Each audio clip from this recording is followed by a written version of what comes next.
Hola, ¿qué tal? En el libro de Deuteronomio, el capítulo 34, encontramos el relato de que Moisés murió a los 120 años de edad y que el Señor lo enterró en un lugar escondido en el valle de la tierra de Moab. Pero Moisés no permaneció mucho tiempo en la tumba, porque el mismo Cristo, acompañado por los ángeles que enterraron a Moisés, descendió del cielo para llamar al santo que dormía.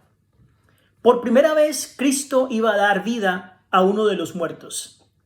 Y cuando el príncipe de la vida y los ángeles resplandecientes se aproximaron a la tumba, Satanás temió perder su hegemonía porque es el dueño de la muerte. Y Cristo no se rebajó a entrar en controversia con Satanás. Pero Cristo confió todo a su Padre diciendo: el Señor te reprenda, como lo encontramos en Judas 9. La resurrección quedó asegurada para siempre y Moisés fue despojado de su presa. Satanás fue despojado de su presa. Los justos muertos volverán a vivir. Y eso lo encontramos en Patriarcas y Profetas, la página 511. De tal forma que una tumba en el desierto fue el fin de aquellos años de trabajo y de dura servidumbre que tuvo Moisés con el pueblo de Israel. Pero como dice Efesios el capítulo 13, el versículo 20, aquel que es poderoso para hacer todas las cosas, mucho más abundante de lo que pedimos o entendemos. Ese mismo había contestado en esta medida la oración de su siervo Moisés. Moisés pasó bajo el dominio de la muerte, pero no permaneció en la tumba. Cristo mismo le devolvió la vida. Satanás, el tentador, había pretendido que el cuerpo de Moisés le pertenecía a él porque había pecado, pero Cristo el Salvador lo sacó del sepulcro, como nos lo dice Judas el versículo 9. Además, muchos años después, en el momento en el cual Cristo estaba en agonía profunda mental, allí en el monte de la Transfiguración, Moisés vuelve a aparecer en escena en el registro bíblico. Y Moisés atestiguaba la victoria de Cristo sobre el pecado y sobre la muerte.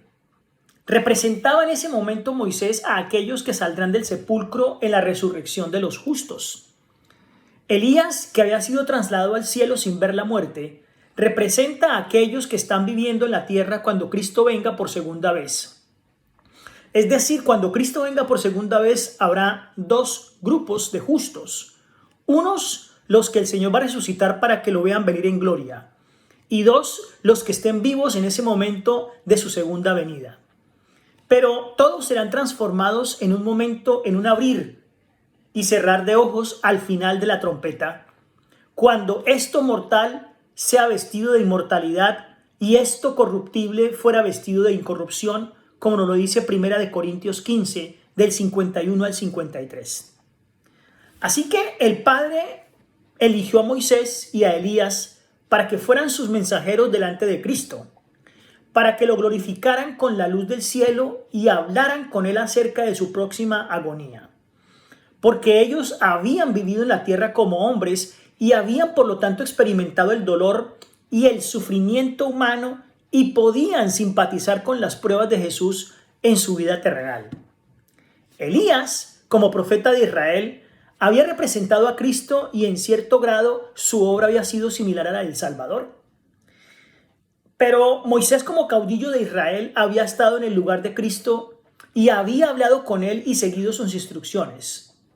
Por lo tanto, estos dos, de entre toda la hueste que se congrega en torno al trono de Dios, eran los más aptos para que estuviesen justamente al lado de Cristo Jesús y le brindasen el apoyo que él necesitaba en los momentos angustiosos antes de su muerte.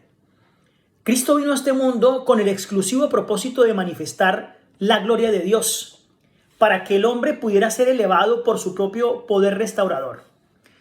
Así que le fueron dados todo poder y gracia, y su corazón era un manantial de agua viviente, una fuente inagotable, siempre lista para fluir en raudales ricos y claros hasta que los rodeaban. Empleó toda su vida en una benevolencia pura y desinteresada, y eso fue lo que hizo Cristo en esta tierra. Se regocijaba al poder hacer más por sus seguidores de lo que ellos mismos podían pedir o pensar. Y su constante oración por ellos fue que fueran santificados por la verdad, y oró con certeza, sabiendo que antes de que existiera el mundo, se había promulgado un decreto todopoderoso. Sabía entonces que el evangelio del reino sería predicado en todo el mundo y que la verdad, armada con la omnipotencia del Espíritu Santo, vencería en la lucha contra el mal. Y por lo tanto el estandarte ensangrentado flamearía triunfante un día sobre sus seguidores. Que el Señor les bendiga.